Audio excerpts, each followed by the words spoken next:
শেষ পর্যন্ত মমতার পথেই হাঁটল বঙ্গ বিজেপিও। সংকল্পপত্র, সেখানে ভাতা রাজনীতির ছাপ স্পষ্ট। যা থেকে অনেকেই বলছেন ভোটবঙ্গে আজ বিজেপির ইস্তাহার প্রকাশ। যদিও ইস্তাহার নিয়ে নির্দিষ্টভাবে এই শব্দবন্ধে বিজেপির আপত্তি রয়েছে, তাই বিজেপি এটাকে বলছে সংকল্পপত্র।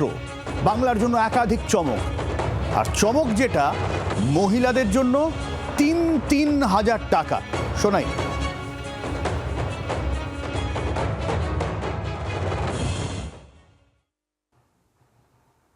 मध्यम वर्ग और लोअर मिडिल क्लास और गरीब, उस सभी में महिलाओं की हालत बहुत दयनीय हुई है। जब तक ये गड्ढा नहीं भरता है तब तक भारतीय जनता पार्टी की सरकार हर महीने 1 से 5 तारीख के अंदर 3,000 रुपया हर माता के बैंक अकाउंट में ट्रांसफर करेंगे। অর্থাৎ লক্ষ্মীর ভাণ্ডারের ধাঁচে বিজেপিও ১,৫০০ এরকম নয়, একেবারে ৩,০০০ ডাবল টাকা দেবে। আর যুবসাথী চালু করলো ভোটের আগে তৃণমূল সরকার। এই ধাঁচেও যতদিন না চাকরি পাবেন ভাতার ঘোষণা করলেন Amit Shah. Small scale industry के माध्यम से हजारों युवाओं को उद्योग साहसिक बनाने का काम भी हम करेंगे। बेरोजगार युवाओं को 3,000 की मासिक आर्थिक सहायता देने का भी भारतीय जनता पार्टी भरोसा दिलाती है।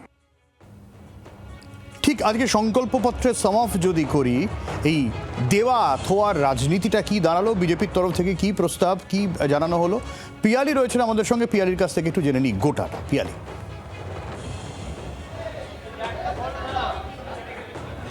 একেবারে দেখো সব্যসাচী, এর আগে আমরা দেখেছিলাম যে তৃণমূল কংগ্রেসকে বিজেপি কিন্তু একাধিকবার বিঁধেছিল এবং তারা ভোটের আগে ভাতা রাজনীতি করছে এরকম অভিযোগ তুলেছিল। যেখানে আমরা দেখেছিলাম তৃণমূল কংগ্রেস লক্ষ্মী ভাণ্ডারের যে টাকা দেওয়া হয় সেটা বাড়িয়ে দিয়েছিল, যুবকদের জন্য মাসিক ১,৫০০ টাকা করে প্রকল্প ঘোষণা করেছিল। আজকে বিজেপির তরফ থেকে যে ভরসাপত্র প্রকাশ করা হলো এবং সেখানে দাঁড়িয়ে দুটো জিনিস কিন্তু তৃণমূলের সঙ্গে কমন আমরা দেখতে পারলাম। প্রথমত, যেরকম তৃণমূল কংগ্রেস লক্ষ্মীর ভাণ্ডার দেয়, ঠিক একইভাবে কেন্দ্রীয় স্বরাষ্ট্রমন্ত্রী অমিত শাহ তিনি জানালেন যারা গরিব অসহায় মহিলারা রয়েছে তাদেরকে মাসিক ৩,০০০ টাকা করে দেওয়া হবে। তার পাশাপাশি যুবকরা যারা চাকরি যতদিন না পর্যন্ত পাবেন, যারা গ্র্যাজুয়েট, তাদেরকে কিন্তু ৩,০০০ টাকা করে তাদেরকেও মাসে দেওয়া হবে এবং যারা প্রশ্ন লিক হয়ে যাওয়ার জন্য চাকরি পাচ্ছেন না তাদের চাকরির ক্ষেত্রে ৫ বছর পর্যন্ত বয়সের ঊর্ধ্বসীমা বাড়িয়ে দেওয়া হবে। এগুলোর পাশাপাশি কিন্তু একাধিক গুরুত্বপূর্ণ, কার্যত একেবারে নির্বাচনের আগে বিভিন্ন প্রতিশ্রুতি, ঢালাও প্রতিশ্রুতি কিন্তু দেওয়া হচ্ছে, যেখানে সমস্ত বর্গকে, সমস্ত এলাকাকে ইনক্লুড করা হচ্ছে। আমরা সেক্ষেত্রে দাঁড়িয়ে একটা গুরুত্বপূর্ণ, তুমি জানো যে বিজেপির সমস্ত কেন্দ্রীয় নেতা, প্রধানমন্ত্রী হোক, স্বরাষ্ট্রমন্ত্রী হোক, তাদের কাছে বারবার যে ইস্যুটা ঘুরে ফিরে এসেছে সেটা হচ্ছে অনুপ্রবেশ। আজকে আবারও যখন এই ভরসাপত্র তারা প্রকাশ করেছেন, সেখানে তারা নির্দিষ্টভাবে অমিত শাহ যেটা কোট আনকোট বলেছে যে এই অনুপ্রবেশটাকে রোখাটা তারা নিশ্চিত করবেন এবং সেখানে তারা একটা টার্ম তিনি ইউজ করেছেন, সেটা হচ্ছে যে অনুপ্রবেশ, যার জন্য মানুষজন ভয়ে, যারা কলকাতার মানুষও আতঙ্কের মধ্যে রয়েছে, তাদের ক্ষেত্রে দাঁড়িয়ে একেবারে তারা ডিটেক্ট করবেন কারা অনুপ্রবেশকারী, তাদেরকে ডিলিট করবেন এবং ডিটেক্ট, ডিলিট এবং ডিপোর্টের সিস্টেম নেবে এবং খুঁজে খুঁজে চুন চুনকে এই অনুপ্রবেশকারীদের খুঁজে বার করা হবে। দ্বিতীয় আরও একটা গুরুত্বপূর্ণ যে লাভ জিহাদ এবং ল্যান্ড জিহাদ, যেটা নিয়ে মানুষের মনে মহিলা এবং তাদের জমি নিয়ে যে ভরসা আছে সেটাকেও তারা সুরক্ষার ব্যবস্থা করবে।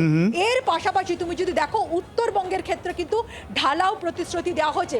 উত্তরবঙ্গে একটা এইমস হবে, উত্তরবঙ্গে একটা ক্যান্সার হসপিটাল হবে, চা বাগানগুলো একেবারে নতুন করে পুনরুজ্জীবনের চেষ্টা চলা হবে, দার্জিলিং টি সেটাকে আবার আন্তর্জাতিক মানের করে তোলা হবে, সিঙ্গুর যেটা অত্যন্ত গুরুত্বপূর্ণ, তুমি জানো যে টাটাদের সিঙ্গুর প্রকল্প চলে যাবার পর আমরা দেখেছিলাম কিছুদিন আগেই প্রধানমন্ত্রী নরেন্দ্র মোদী তিনি সিঙ্গুরে সভা করেছিলেন এবং কেন সেখানে তিনি সিঙ্গুর নিয়ে কোনো কিছু ঘোষণা করেননি সেটা নিয়ে নিয়ে কিন্তু অনেকেই আশাহত হয়েছিলেন, কিন্তু আজকে তাদের পক্ষ থেকে যে সংকল্পপত্র প্রকাশ করা হয়েছে সেখানে সিঙ্গুরটাকে ইনক্লুড করা হয়েছে, সেখানে ইন্ডাস্ট্রিয়াল হাব রাখা হবে এবং 50% সেখানে কিন্তু এমএসএমই হবে এমনটা ঘোষণা করা হয়েছে। এর পাশাপাশি একাধিক প্রকল্প, মহিলাদের জন্য স্বাস্থ্য নিশ্চিত করা, ফ্রি ক্যান্সার স্ক্রিনিং, তার জন্য তারপর যারা অন্তঃসত্ত্বা মহিলা তাদের জন্য ফ্রি ডেলিভারি ব্যবস্থা, এই সমস্ত কিছু যেরকম ঘোষণা করা হয়েছে, তার সঙ্গে সঙ্গে বারবার করে সুরক্ষা, সন্দেশখালির মতন ইস্যু যাতে ঘটনা যাতে না ঘটে,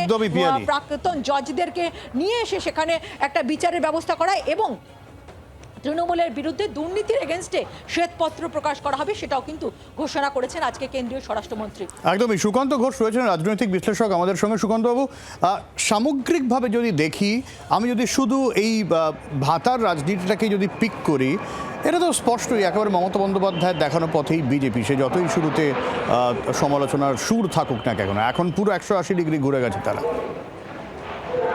না, এটা দেখো, দিল্লি নির্বাচনের সময় একইভাবে কংগ্রেস একই বিষয় করেছিল। ভাতার রাজনীতি মেন কথা নারীদের কাছে, মানে বেসিক্যালি ভোট ব্যাংক হিসেবে যেমন তৃণমূল কংগ্রেস ব্যবহার করে বিভিন্ন প্রকল্পের মাধ্যমে, একইভাবে 3000 টাকা।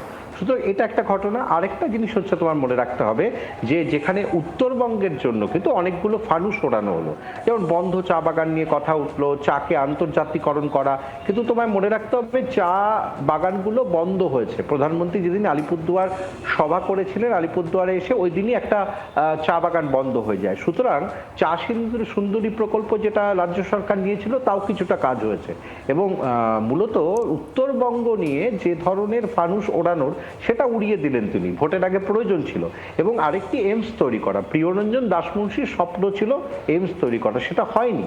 এবার সেটা যদি হয় তাহলে তো এটা পাও না, কিন্তু তুমি সার্বিক উন্নয়ন যদি দেখো, যেটা হচ্ছে ওই অনুপ্রবেশকারী নিয়ে বলা হয়েছে, যেটা চিহ্নিত করা, তাদের বের করে দেয়া, এবং এটা যদি করতে পারে তাহলে ভালোই হবে। কিন্তু বিষয় হচ্ছে যে তারা ক্ষমতায় তো অনেক দিন ধরে আছেন, তারা কেন্দ্রীয় সরকারে আছেন, সেখানে কত অনুপ্রবেশকারীকে আটকাতে পেরেছেন তারা?